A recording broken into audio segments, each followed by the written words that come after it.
Un saludo muy cordial, mis queridos hermanos y hermanas. Quiero desearles a todos un feliz sábado. En las dos sesiones de anoche estudiamos el primer principio para entender las profecías. El primer principio es, en primer lugar, conocer la clase de profecía que estamos estudiando. ¿Y cuántas clases de profecías hay? Tres. La primera clase es ¿qué? Profecías apocalípticas. La segunda clase, profecías ¿qué? Clásicas. Y en tercer lugar, profecías tipológicas. Muy bien. Y anoche explicamos lo que significan esos términos que son un tanto extraños. Y luego nos dimos cuenta también que debemos entender la función de las profecías, el propósito de las profecías. En realidad, entender la clase de profecías y el propósito de las profecías es un principio fundamental. Y nos dimos cuenta en nuestro estudio de anoche que hay un propósito o un objetivo de las profecías. ¿Cuál es ese objetivo de las profecías? ¿Cuál es el centro, la idea central de todas las profecías? Que Dios está en control de los eventos que ocurren en este mundo. Los seres humanos actúan, hacen, deshacen, pero todo está bajo la supervisión de Dios. Y la historia avanza como Dios ha determinado. Ahora, para los que tienen el manual, quiero mencionarles que en las páginas 8 a la página 14 hay un ejemplo de cómo Dios actúa detrás del telón para dirigir la historia. No vamos a estudiar todo lo que se encuentra en el manual, porque son casi 600 páginas de material y en 24 horas no vamos a poder estudiar todas las 585 páginas. Pero hay material en el sílabo que les va a ayudar a ampliar algunos de los principios que estamos estudiando. Y uno de esos materiales es el que se encuentra entre las páginas 8 y 14, a donde se da un ejemplo práctico de cómo Dios dirige la historia, cómo Dios maneja los eventos de la historia detrás del telón. Porque nosotros sencillamente vemos lo que está ocurriendo, pero a veces no vemos la batalla que está ocurriendo detrás del telón entre Cristo y Satanás. Ahora, esta mañana queremos ir a nuestro segundo principio para los que tienen el manual. Y quiero animarles de que consigan el manual, hermanos y hermanas. Es una buena inversión. Es material que yo he desarrollado en el transcurso de años. Lo desarrollé inicialmente en inglés porque la iglesia que yo pastoreaba por 20 años era una iglesia de habla inglesa y me tocaba preparar el material en inglés. Pero he dedicado los últimos 5 meses para traducir un manual completo que estaba en inglés al español. Y es un material que lo van a disfrutar. Ustedes escuchan aquí, cuando escuchamos a veces se nos olvidan las cosas, pero si tienen el manual pueden sentarse con su Biblia, subrayar la Biblia, hacer notas en los márgenes del manual. Es una buena inversión. Y no lo digo porque yo quiero ganar dinero. Lo digo porque creo que será un beneficio para las personas que consigan el manual. El manual estará disponible para que ustedes lo puedan conseguir. Y quiero decirles, el manual no solamente es un tomo, son 2 tomos de material en el manual. Así que a los que tienen el manual, la página 23, tiene un principio que es corto, pero es el más importante de todos los principios que vamos a estudiar aquí. Y es que nunca debemos abrir la Biblia sin orar y pedir la dirección de Dios. Y alguno dirá, pastor, eso no es un principio, eso se toma por sentado de que uno debe orar antes de abrir la Biblia, pero quise incluirlo como uno de los 15 principios porque no es automático. La razón por la cual muchos se equivocan en la interpretación de las profecías es porque estudian sin oración, estudian sin conducción del Espíritu Santo. El Espíritu Santo, mis hermanos y hermanas, impartió las profecías de la Biblia y las impartió hace más de 2000 años. Algunos libros fueron escritos hace 3500 años. ¿Y cómo vamos nosotros a entender esas cosas que fueron escritas hace miles de años? Necesitamos orar para que el mismo Espíritu que inspiró a los profetas venga y nos explique lo que fue escrito hace tanto tiempo. Solo el Espíritu Santo que inspiró la Biblia puede venir para explicarnos lo que enseña la Biblia. Y el Espíritu Santo es el único que puede llevarnos a obedecer lo que nosotros estudiamos. Quiero leerles un par de citas del Espíritu de Profecía en cuanto a este principio. En el libro Christian Education, que no está en español, yo traduje esta cita. Por eso me tomó tanto tiempo hacer el sílabo, porque me tocó conseguir todas las citas en español y buscar por todas partes citas que están en inglés, buscando a ver si estaban en español. Y cuando no las conseguía, me tocaba entonces traducirlas. Así que tienen todas esas citas traducidas acá. Cuando el nombre del libro está en inglés, es porque no conseguí la cita en libros en español, la traduje yo mismo. Dice la hermana White en Christian Education, página 59, nunca debemos estudiar la Biblia sin oración. Antes de abrir sus páginas, debemos pedir la iluminación divina del Espíritu Santo, la cual nos será concedida. Por eso yo nunca comienzo un estudio sin orar, porque necesitamos la ayuda del Espíritu Santo para entender. En el libro Conflicto de los Siglos, página 585, tienen esta cita también en el manual. La hermana White escribió: nunca se debería estudiar la Biblia sin oración. Solo el Espíritu Santo puede hacernos sentir dos cosas. Uno, la importancia de lo que es fácil de comprender, o impedir que retorzamos las verdades de difícil comprensión. ¿Se fijaron en los dos objetivos de la oración? Primero, para que podamos entender la importancia de lo que es fácil de comprender, y en segundo lugar, para que no torzamos las Escrituras. Por eso muchos llegan a conclusiones erradas y tuercen las Escrituras porque estudian la Biblia sin oración. Así que ese es nuestro segundo principio en nuestro estudio de las profecías y de la Biblia en general, es que nunca debemos estudiar un pasaje profético sin oración. Y permítanme mencionarles algo. Cuando yo estoy estudiando, a veces yo llego a un pasaje supremamente difícil. Y hay pasajes difíciles en la Biblia. Vamos a encontrar eso un poquito más adelante en estas clases. Hay pasajes de difícil comprensión. Y yo llego a un punto en mi estudio a donde yo no puedo hacer más.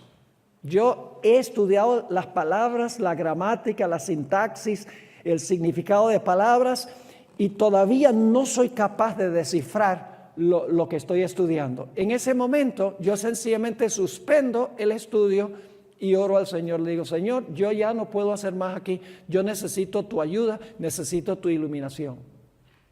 Y sorpresivamente, mis hermanos y hermanas, la mayoría de las veces, no inmediatamente, a veces me toca orar muchas veces, pero finalmente el Señor me revela lo que yo he estado investigando y lo que ha sido de difícil comprensión. Así que no solamente debemos orar cuando abrimos la Biblia, sino cuando llegamos a un callejón sin salida. Aparentemente debemos decir: Señor, estoy en un callejón sin salida, pero dame tú la salida.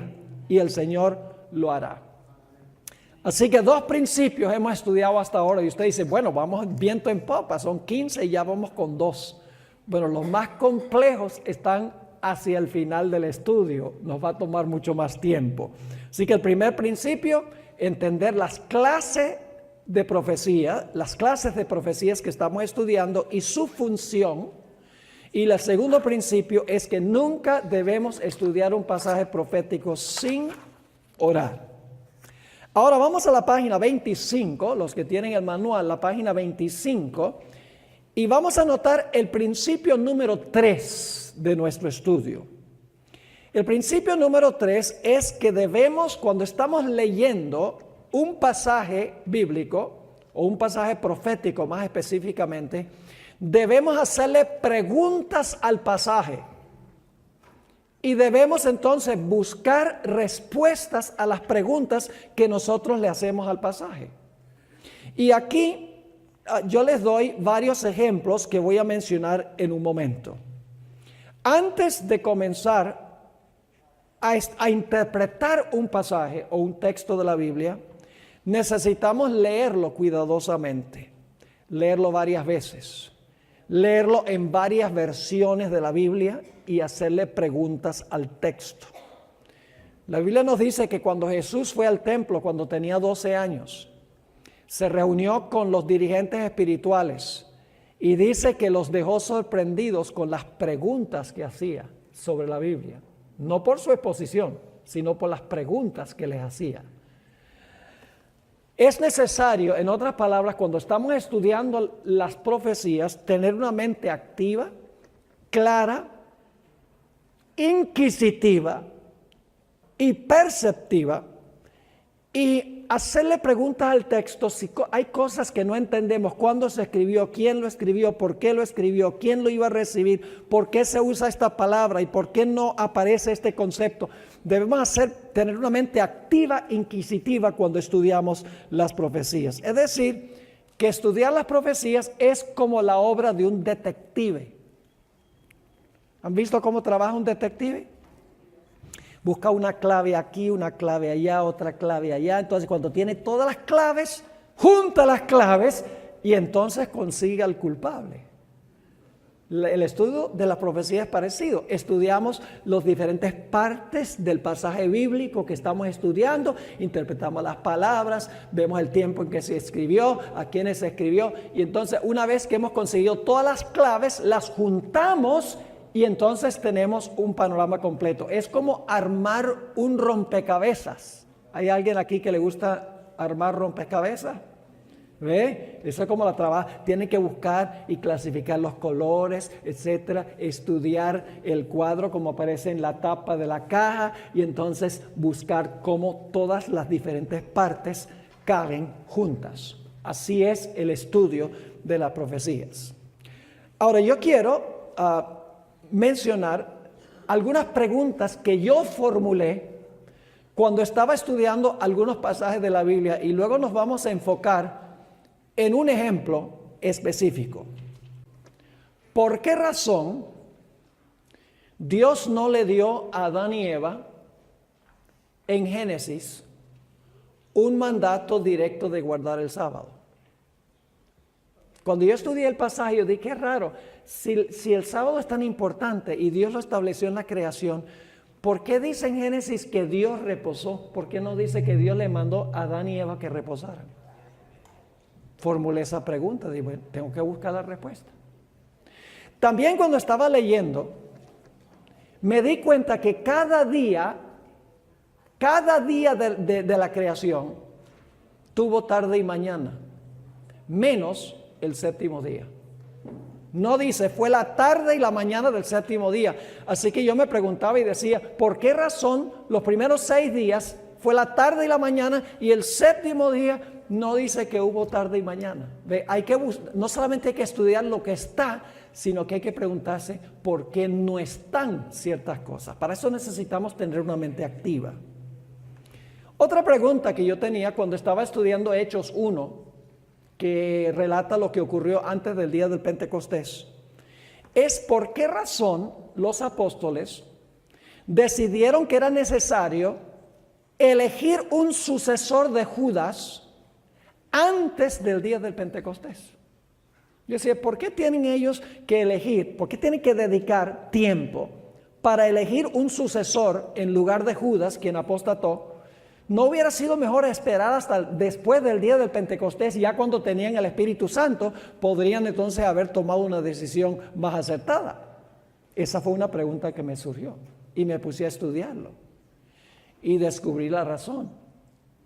La razón es que en el día del Pentecostés, el Señor Jesucristo comenzó su función como sumo sacerdote en el santuario celestial, en el lugar santo del santuario celestial. Ahora, cuando comenzó su obra como sumo sacerdote, tenía que estar vestido como sumo sacerdote, ¿sí o no? Claro que sí. Ahora, el sumo sacerdote tenía un pectoral. ¿Han oído hablar del pectoral? Era un cuadrado que tenía aquí en el pecho. ¿Y cuántas piedras tenía el pectoral? El pectoral tenía 12 piedras que representaban ¿a quiénes? En el Antiguo Testamento las 12 tribus, pero en el Nuevo Testamento los 12 apóstoles. Pero ahora escuchen bien. ¿Cómo podía Jesús ponerse el pectoral con 12 piedras representando los 12 apóstoles si en la tierra solamente había 11? Era necesario elegir el apóstol número 12 para que Jesús luego se pudiera poner el pectoral con 12 piedras. ¿Ven? La importancia de hacerle preguntas al texto. ¿Por qué razón esto? ¿Por qué razón aquello?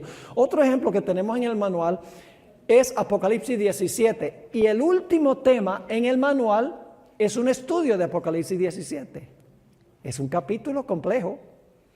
Habla de la bestia que era y no es y será.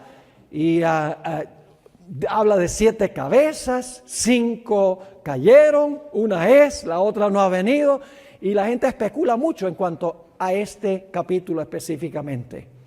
Y una pregunta que yo me hacía, que creo que respondo ahí en ese material, es ¿por qué se dice que la ramera, que se menciona en ese capítulo, se sienta sobre una bestia, luego dice que se sienta sobre las aguas, se sienta sobre las cabezas, sobre las 7 cabezas, y se sienta sobre las 7 montañas? ¿Cómo puede estar sentada en los 4 lugares a la vez? Es una buena pregunta, ¿ve? Cuando estudiamos las profecías tenemos que ser inquisitivos, tenemos que tener una mente activa. ¿Por qué razón? Tenemos, en otras palabras, no solo leer la Biblia, sino que tenemos que escudriñar la Biblia. Tenemos que investigar. Tener una mente investigativa. Otra pregunta que yo me hacía cuando leía Éxodo 16, ustedes saben que eso relata la experiencia del maná, ¿verdad? Cuando Dios llovió maná del cielo. Ustedes recuerdan que el pueblo de Israel debía recoger maná, ¿cuántos días a la semana? Debía recoger maná 6 días a la semana. Y el 7º día no iba a llover maná. Y Dios dio el maná, ustedes saben esto, Dios dio el maná para enseñar la necesidad de guardar el sábado. El pueblo no debía buscar el maná el sábado, porque el sábado era santo, era el día del Señor. Pero una cosa que siempre me preguntaba era, ok, está bien, Éxodo 16 nos dice que debemos guardar el sábado, porque no se recogía maná el sábado, pero ¿qué relación tiene esto con Cristo? ¿Qué relación tiene el hecho de que el maná no caía el sábado con Cristo Jesús? Porque todo el Antiguo Testamento revela es a Cristo Jesús. Tiene que haber una razón cristocéntrica por la cual Dios no llovía maná los sábados. Y me puse a investigar, a buscar por qué razón, qué conexión tiene el maná con Cristo. Y fíjese, llegué a la siguiente conclusión, orando y estudiando. Cuando se recogía el maná, digamos para el miércoles, para el jueves, ¿qué sucedía con el maná? 2 cosas, criaba gusanos y hedía. Criaba gusanos y hedía. Yo pregunto, ¿qué es lo que cría gusanos y hiede? Un cuerpo en proceso de descomposición. ¿De acuerdo? Así que cualquier día que recogían el maná, para el siguiente día, que no fuera sábado, criaba gusanos y hedía. Pero cuando recogían el maná el viernes, el sábado estaba tan fresco como había estado el viernes. Y entonces yo pregunté, ¿y qué representa el maná? Y en Juan el capítulo 6 dice que el maná, 6:51 dice que el maná representa la carne de Cristo. Y luego digo, aquí está la razón cristocéntrica. El maná representa la carne de Cristo. Yo pregunto, ¿qué día de la semana murió Jesús? Murió el viernes. ¿Qué hubiera sucedido con un cuerpo común y corriente, con una carne común y corriente, si una persona se muere el viernes? ¿Qué hubiera sucedido el sábado? Su cuerpo hubiera comenzado, inclusive poco después de la muerte, hubiera comenzado el proceso de ¿qué? De descomposición, criar gusanos y oler. Pero el cuerpo de Jesús no comenzó el proceso de descomposición porque Él era lo que representaba el maná. Murió el viernes y el sábado la carne de Él que representaba el maná no vio corrupción. Es decir, la razón por la cual Dios dio esa lección sobre el maná es para mostrarnos que cuando Cristo reposara en el sepulcro, su cuerpo iba a estar tan fresco el sábado como había estado el viernes. Es decir, el sábado apuntaba a Cristo Jesús, a la redención en Cristo Jesús. Otro ejemplo de preguntas que uno se hace: ¿cuál es la lección central de la tal llamada parábola del rico y Lázaro? ¿Ustedes han oído esa parábola, rico y Lázaro? Yo sé, ¿qué lección quiso enseñar Jesús? Y ustedes saben que los evangélicos enseñan que cuando el rico murió, el rico se fue a quemarse en el infierno y Lázaro se fue allá al seno de Abraham. Creen que eso sucedió literalmente en el momento de la muerte. Pero cuando uno lee más cuidadosamente la Biblia, si van conmigo a Lucas 16, vamos a ver algo muy interesante. Lucas 16 y el versículo 30 y el versículo 31. Ahí está la clave. Ahora, necesitamos entender que esta parábola se la contó Jesús a los fariseos. Ustedes pueden leerlo antes en este capítulo, dice que Jesús estaba hablando con los fariseos, ¿ok? ¿Saben lo que creían los fariseos según Flavio Josefo, el historiador judío? Ellos creían que cuando una persona se moría, si había sido buena, iba al seno de Abraham, si había sido mala, se iba a quemar en el infierno. Los fariseos creían ese concepto, que en el momento de la muerte sucedía eso. Se habían contaminado con la filosofía griega. Pero quiero que noten el contraste entre lo que creían los fariseos y lo que enseñó Jesús. Mire, la Biblia nos dice que el rico se fue a quemar en el fuego inmediatamente cuando murió. Eso es lo que los evangélicos dicen, murió y enseguida se fue al infierno. No, no dice eso. No dice que fue cuando murió. Puede referirse al final de la historia también. Ahora, fíjense que Jesús creía diferente que los fariseos. Lucas 16, versículo 30 y 31. Este es el rico que se está quemando en las llamas del infierno. Dice, él entonces dijo, no, padre Abraham, mas si alguno fuere a ellos, porque él dice, vaya a mis hermanos para que mis hermanos que todavía están vivos se porten bien para que no vengan también a este lugar. Dice, no, padre Abraham, mas si alguno fuere a ellos de los muertos se arrepentirán. ¿Qué es lo que está diciendo el rico? Si alguien va a ellos, a mis hermanos, ¿de entre qué? De entre los muertos. ¿Creían ellos entonces en la inmortalidad del alma? ¿Creían que un muerto podía ir a hablar con los vivos? ¿Cómo no? Pero Jesús no creía eso. Jesús creía en la resurrección de los muertos. Noten el versículo 31. Mas Abraham les dijo, y Jesús está aquí citando a Abraham, mas Abraham le dijo, si no oyen a Moisés y a los profetas, tampoco se persuadirán si alguno se levantare de los muertos. ¿Están entendiendo la diferencia? El rico, que representa a los fariseos, creía que un muerto podía ir a hablar con los vivos. Mientras que Jesús, citando a Abraham, dijo que no creerán al menos que un individuo resucite de los muertos. Jesús creía en la resurrección, mientras que los fariseos creían en la inmortalidad del alma. Finalmente, otra pregunta, y hay muchas más que podría haber agregado al sílabo. ¿Por qué se usan 3 expresiones para representar los 1260 años de supremacía papal? En Daniel se usa tiempo, tiempos, la mitad de un tiempo. En Apocalipsis 12 se usa también tiempo, tiempos, la mitad de un tiempo, y se usa 1260 días. En Apocalipsis 11:2 se habla de 42 meses. ¿No hubiera sido mucho más fácil sencillamente usar una expresión? ¿Por qué se usan 3 expresiones? Yo no les voy a dar la respuesta aquí. Está en el manual. Hay una función o un propósito. Lo que quiero ilustrar, mis hermanos y hermanas, con todo esto es que es importante cuando estudiamos las profecías hacerle preguntas a las profecías. Es decir, leer un versículo y por qué se usa esta palabra, por qué las palabras están organizadas de esta manera, por qué razón es que se le dirige esto a esta persona. Hay que indagar, hay que investigar, y para eso se requiere tiempo.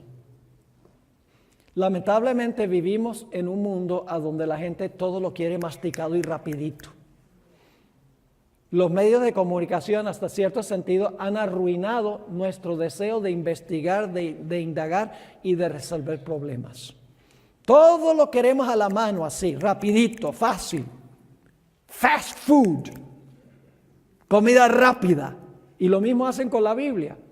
Superficial, sencillamente leen la Biblia y especula, dice, esto significa esto, sin haberlo estudiado, sin haberlo investigado, sin haber hecho un estudio de palabras, la gramática, la sintaxis, con oración bajo la dirección del Espíritu Santo. Nosotros tenemos que ser estudiantes de la palabra.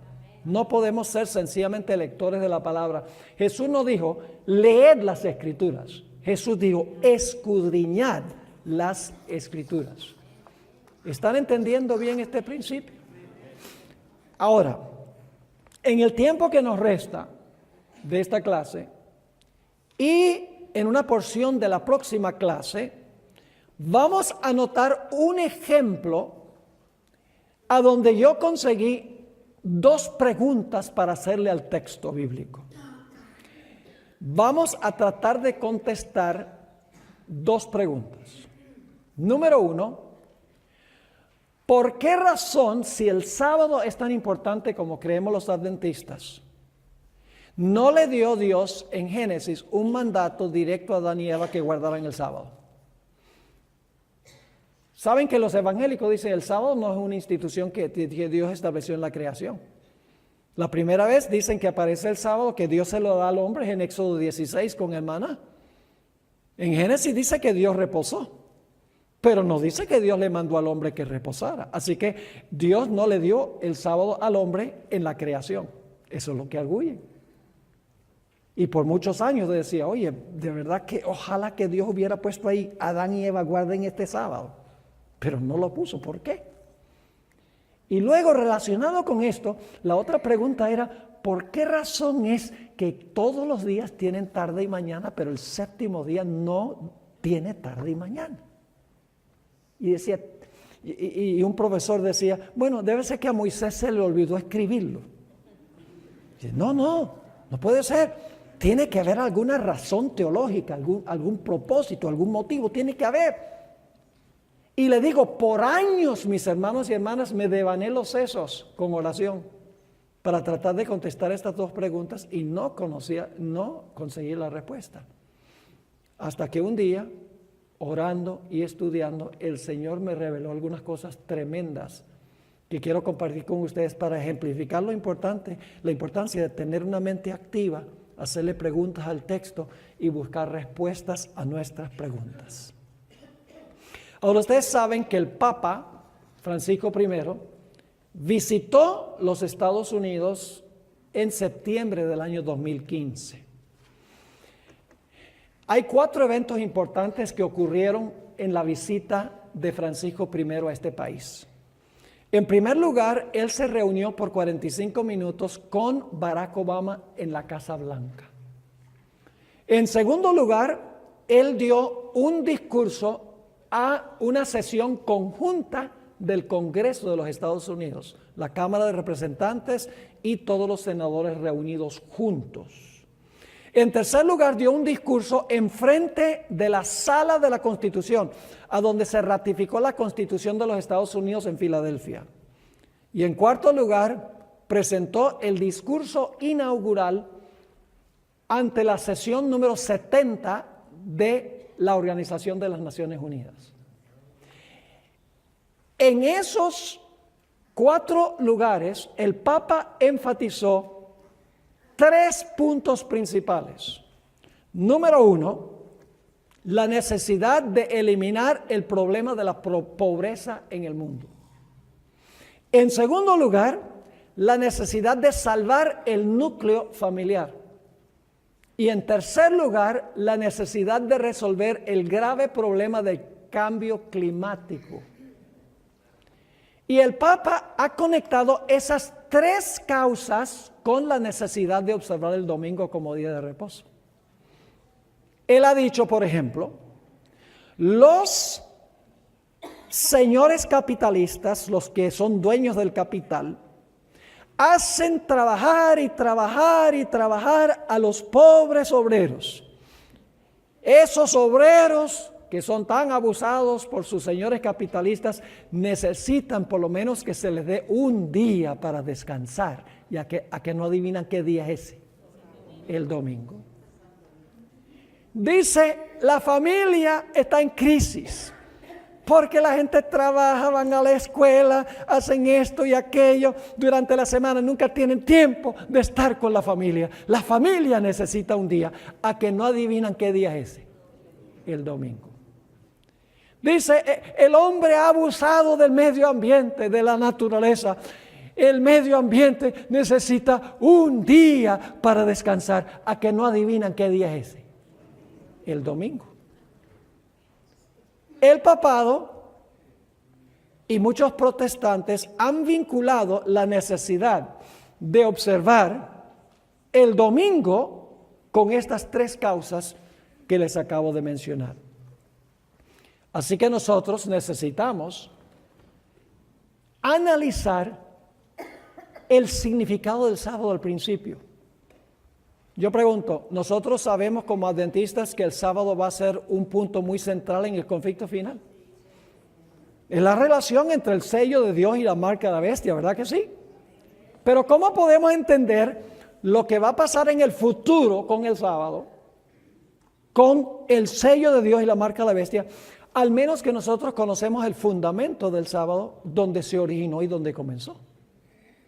Así que para entender el sello de Dios y la marca de la bestia, necesitamos regresar al comienzo cuando Dios instituyó o estableció el sábado.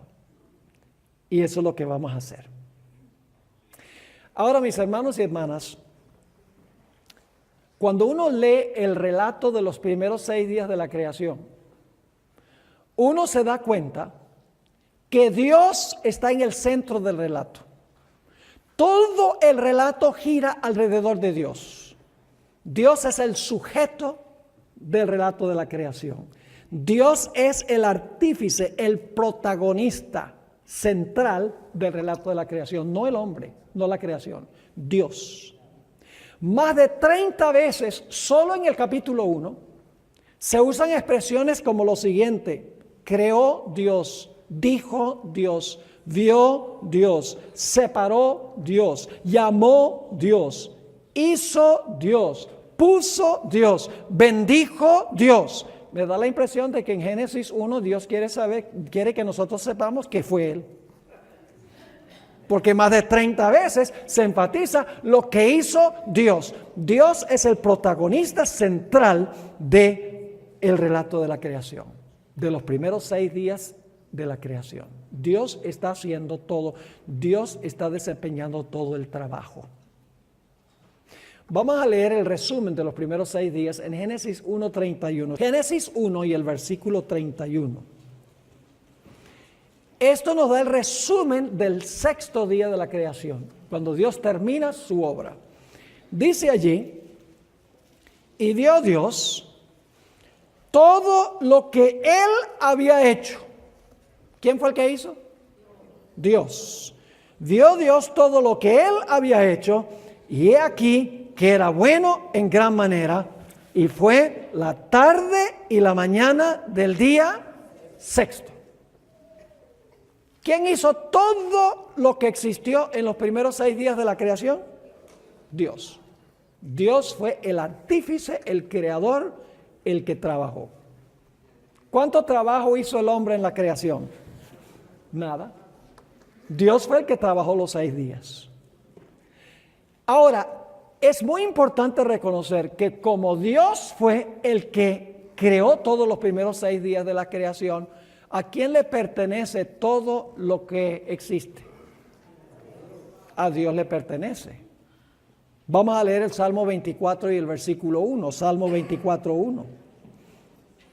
Dice: de Jehová es la tierra y su plenitud. Significa todo lo que está en el mundo. De Jehová es la tierra y su plenitud, el mundo y los que en él habitan. ¿A quién le pertenece este mundo y todo lo que está en el mundo? A Dios. De Jehová es la tierra y su plenitud, el mundo y los que en él habitan. ¿Por qué razón todo le pertenece a Dios? ¿Cuál es la razón por la cual le pertenece todo a Dios? Versículo 2 lo dice. Versículo 2 dice: porque Él la fundó sobre los mares y afirmóla sobre los ríos. ¿Por qué es que todo lo que Dios hizo le pertenece a Él? Porque Él es el creador o el autor. ¿Estamos de acuerdo? ¿A quién le pertenece la luz? A Dios. ¿Por qué? Porque hizo la luz el primer día. ¿A quién le pertenece el firmamento? A Dios. ¿Por qué? Porque lo hizo el segundo día. ¿A quién le pertenece toda la vegetación? A Dios. ¿Por qué? Porque Él lo hizo. ¿A quién le pertenece el sol, la luna y las estrellas? A Dios, porque Él los hizo. ¿A quién le pertenecen las aves? A Dios, porque los hizo. ¿A quién les pertenecen los peces? A Dios, porque los hizo. ¿A quién pertenecen los animales terrestres? A Dios, porque los hizo. ¿A quién le pertenece el ser humano? A Dios, porque Él lo hizo. ¿A quién le pertenece el sábado? A los judíos. ¿Ven la contradicción? Yo pregunto, ¿Dios hizo el sábado? Claro que Dios hizo el sábado. Entonces, ¿a quién le pertenece el sábado? Decir que el sábado es el sábado de los judíos es un insulto. Y saben que Francisco I en su encíclica, Laudato Si, una encíclica sobre el cuidado del medio ambiente, varias veces en esa encíclica habla del sábado de los judíos. Y dice el domingo es el sábado de los cristianos. Es un insulto a Jehová. Porque si todo le pertenece a Dios, lo que hizo los primeros 6 días le pertenece a Dios porque Dios lo hizo, el sábado también es de Él porque Él lo hizo. El sábado no es el sábado de los judíos. Es decir, Dios es el protagonista central del relato de la creación. Él fue el que trabajó todo durante los primeros 6 días. Ahora escuchen bien, el séptimo día también se centra en Dios. Vamos a Génesis 2 y el versículo 2 y 3. Génesis 2 y el versículo 2 y el versículo 3. Ahora, yo voy a agregar algo al texto. En inglés el pronombre se repite. En español tenemos lo que se conoce como el pronombre tácito, es decir, no hay que repetir el pronombre vez tras vez tras vez porque se sobreentiende. Pero en inglés se usa el pronombre y en el idioma original también. Así que yo voy a ponerle el pronombre para que ustedes vean quién está en el centro del séptimo día. Dice en Génesis 2 y el versículo 2 y 3, y el séptimo día terminó Dios su obra que Él había hecho. Y Él reposó en el séptimo día de toda su obra que Él había hecho. Entonces Dios bendijo el séptimo día y lo santificó porque en Él reposó de toda su obra que Dios había creado y hecho. Me da la impresión de que Dios quiere que sepamos que la semana de la creación se centra en Dios. Ahora quiero que noten que el sábado, según Génesis 2, 2 y 3, ¿es cuál día de la semana? ¿Cuál día? 2 veces se repite que es el séptimo día. ¿Y qué 3 cosas hizo Dios con el sábado originalmente? Reposó, lo bendijo y lo santificó. Recuerden eso porque más adelante vamos a regresar a eso. El sábado, según el relato de la creación, el séptimo día, y las 3 cosas que hizo Dios fue reposar, bendecir y santificar el sábado. Entonces yo pregunto, ¿quién está en el centro del séptimo día? ¿El hombre o Dios? Dios. Ahora escuchen bien, la primera semana es lo que yo llamo la gran semana de Dios. La primera semana no es la semana del hombre. La primera semana es la semana de Dios. Y luego a partir de la segunda semana vamos a ver, Dios le da la semana al hombre. Pero Dios primero hace la semana. Dios trabaja 6 y Dios reposa el séptimo día de toda la obra que Él hizo durante los primeros 6 días. Ahora necesitamos entender algo en cuanto a una palabra muy importante que se usa aquí 2 veces en Génesis 2, 2 y 3. Es la palabra reposó. Una palabra muy importante, esa palabra reposó. ¿Qué significa la palabra reposó? Es la palabra hebrea Shabbat. ¿Qué palabra en español viene de Shabbat? La palabra sábado, en muchos diferentes idiomas. Es la palabra sábado. Ahora, el problema es que a veces hemos entendido mal lo que significa la palabra Shabbat. La palabra Shabbat, en el hebreo del Antiguo Testamento, en que fue escrito el Antiguo Testamento, significa cesar, significa dejar de hacer algo. Es decir, que la palabra que se traduce al español, reposó, inmediatamente nos vienen ideas de que Dios ahora se sienta ahí a descansar. Pero la palabra reposó, Shabbat, no describe la calidad de reposo o el tipo de reposo, sino que la palabra Shabbat sencillamente significa que Dios cesó de crear, Dios no creó más, Dios dejó de crear. Eso es lo que significa la palabra Shabbat. Es decir, la palabra Shabbat no nos dice cómo reposó Dios el séptimo día, qué hizo Dios el séptimo día mientras reposaba, la calidad del reposo de Dios el séptimo día. La palabra Shabbat no nos ayuda a entender cómo Dios reposó el séptimo día. Sencillamente significa que el séptimo día Dios no creó más, Dios cesó su obra de creación. En inglés, nosotros tenemos la palabra en inglés, en Génesis 2 es God rested. Dios reposó, God rested. Ahora, en inglés, aún hoy en día, usamos esa palabra en el sentido de cesar o dejar de hacer algo. Les explico. Cuando hay un juicio y el fiscal, el abogado acusador, termina de presentar su caso, ya no tiene más nada que presentar.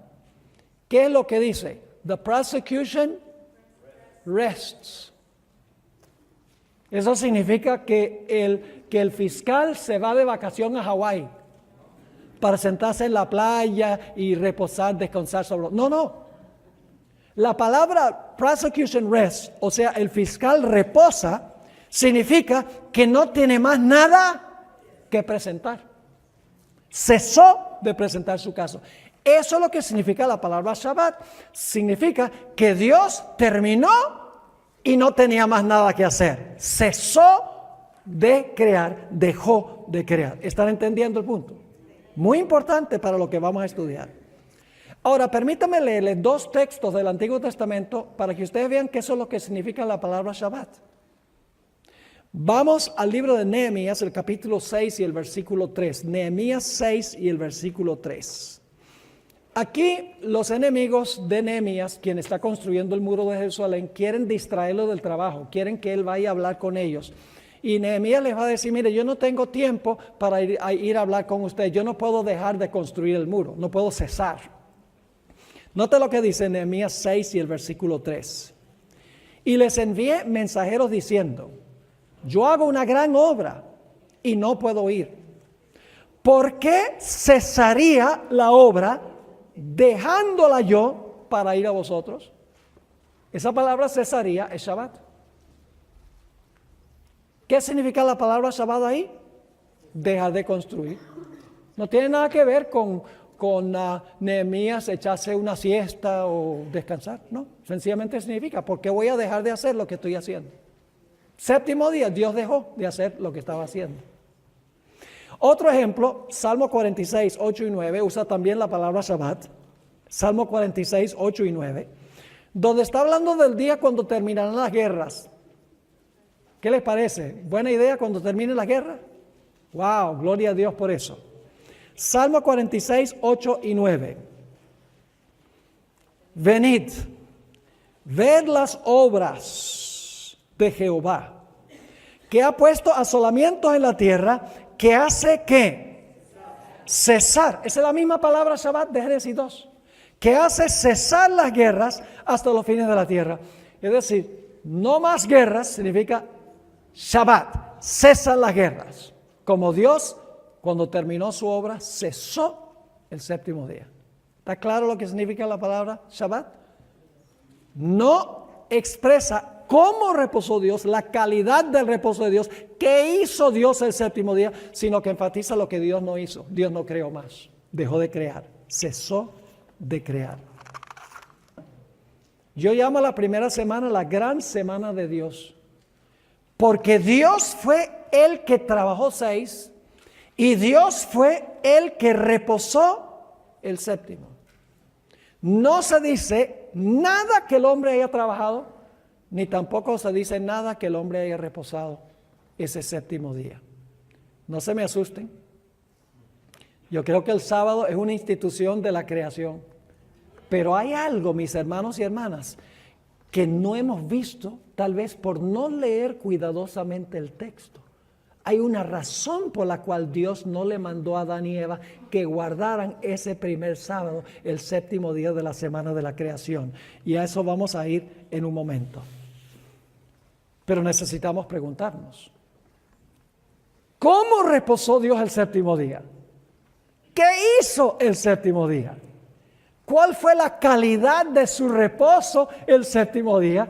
Está bien, no hizo más, pero ¿qué fue lo que hizo el séptimo día? Nos gustaría saber. Desafortunadamente, la palabra Shabbat no nos ayuda.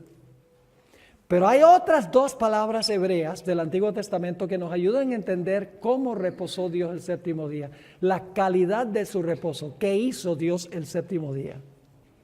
Ahora les puedo asegurar, antes de mirar esas 2 palabras, que Dios no reposó el séptimo día porque estaba cansado. La calidad de su reposo, la clase de reposo no fue un reposo de cansancio. Nota lo que dice Isaías 40, 28, porque ustedes vean que Dios no se cansa. Isaías 40 y el versículo 28. Dice, ¿no has sabido? ¿No has oído que el Dios eterno es Jehová, el cual creó los confines de la tierra? No desfallece, ni se fatiga con cansancio. ¿Qué se dice de Dios? ¿No qué? No desfallece ni se fatiga con cansancio, y su entendimiento no hay quien lo alcance. ¿Dios se cansa? No, Dios no se cansa. Díganme ustedes, ¿cuánto cansancio causa decir sea la luz, sea el firmamento, produzca la tierra hierba verde y árboles y flores? Dios después de hablar 7 veces, necesito una vacación. No. Dios no se cansa. Dios no se cansa. Entonces la pregunta es, si Dios no se cansa, ¿cómo fue su reposo el séptimo día? Cuando cesó. Está bien, no creo más, pero ¿qué hizo durante el séptimo día? Afortunadamente tenemos 2 palabras hebreas que nos ayudan a entender. Tenemos tiempo en este momento para estudiar una y en la próxima sesión estudiaremos la otra. Hay una palabra hebrea, la palabra hebrea nafash, que se encuentra en Éxodo 31 y el versículo 17, que nos ayuda a entender la calidad del reposo de Dios o cómo reposó Dios el séptimo día. La palabra nafash. Y quiero leer Éxodo 31 y el versículo 17. Aquí está hablando Dios a Israel. Dice, señal es para siempre entre mí y los hijos de Israel. Y déjeme parar un momentico allí. Los no adventistas dicen, ¿ve que el sábado era para Israel? Dice, señal es de mi relación con el pueblo de Israel. Así que dice, ahí dice clarito que el sábado era para Israel. Yo pregunto, ¿el texto dice que era exclusivamente para Israel? No, no dice que era exclusivamente. ¿Por qué dijo Dios que el sábado era señal entre Dios e Israel? Sencillamente porque Israel era su pueblo en ese momento. Dios no iba a decir, señales para mí entre mí y la iglesia. Porque en ese momento la iglesia no era el pueblo de Dios, era Israel. El hecho de que Dios dice que es una señal entre Él e Israel no significa que no pueda ser una señal entre Dios y su iglesia también. Así que no meta la palabra exclusivamente ahí para Israel, porque no está la palabra exclusivamente.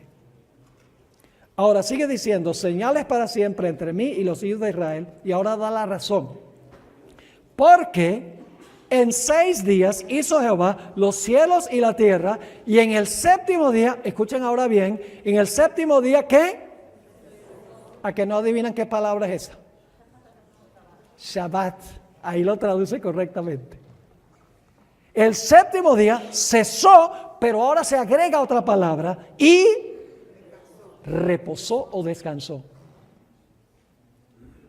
Cesó y luego se dice que reposó. La palabra reposó nos ayuda a entender cómo fue el reposo de Dios el séptimo día.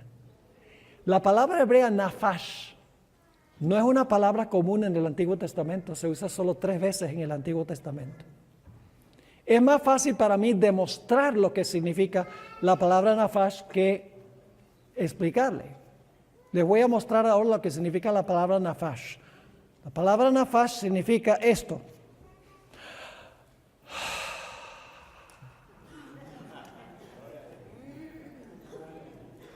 Ese nafash tuvo un refrigerio Dios el séptimo día. Es decir, Dios miró su obra e hizo... ¿Qué clase de suspiro es ese? Un suspiro de satisfacción. Y usted dice, pastor, ¿usted está seguro que Dios... Hermanos y hermanas, en Génesis 1:31 dice que Dios vio todo lo que había hecho. Y era bueno en gran manera. El séptimo día fue un día en que Dios ahora suspendió su obra de crear y ahora disfruta, se saborea lo que creó. Dice, me quedó bueno en gran manera. Ahora sabemos lo que hizo Dios el séptimo día. Dios se saboreó su obra de creación. Dios tuvo, en otras palabras, un refrigerio, se gozó en su obra de creación. La palabra nafash. Pero hay otra palabra también que nos ayuda a entender cómo reposó Dios el séptimo día. ¿Cuál fue la calidad de su reposo? Es la palabra hebrea nuach. Vamos a leer Éxodo 20 y el versículo 11 y se nos está terminando esta hora, así que solo vamos a leer el texto, un par de comentarios y entonces continuamos en la próxima sesión. Éxodo 20 y el versículo 11.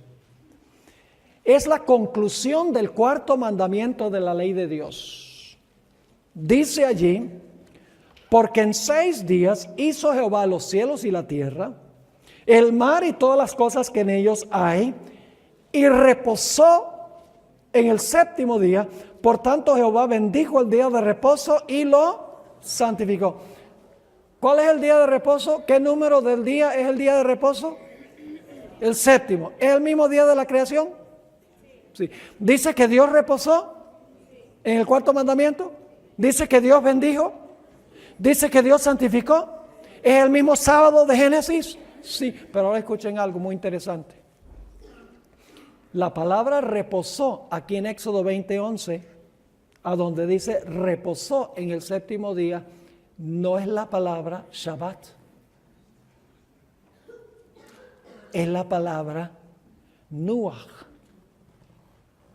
Y nos preguntamos entonces, si Moisés escribió Génesis y Moisés escribió Éxodo, ¿por qué en Génesis dice que Dios Shabbat?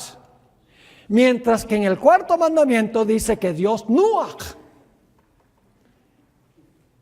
Esa pregunta es la que nosotros contestaremos en nuestra próxima sesión. Así que mis hermanos y hermanas, no nos perdamos el próximo emocionante episodio del tremendo significado de la palabra Nuach y cómo se relaciona con la primera semana de la creación y con el sábado.